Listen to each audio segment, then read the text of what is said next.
आज हमारे पास एक बुजुर्ग खातून आई जो बहुत अरसे से सर दर्द और चक्कर की शिकायत में तकलीफ बर्दाश्त कर रही थी। क्या मसला है आपका? मेरे ना सर में बहुत दर्द रहता है।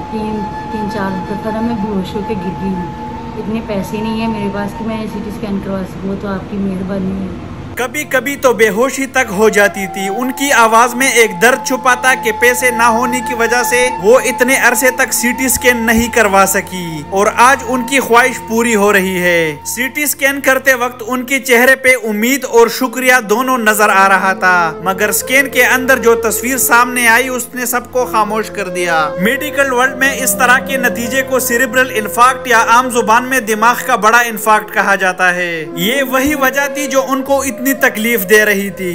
जिंदगी बहुत कीमती है, खुदा करे कि किसी का इलाज सिर्फ पैसों की कमी की वजह से कभी रुक न जाए। दुआ है कि अल्लाह सबको सेहत और लंबी जिंदगी अता करे। आमीन।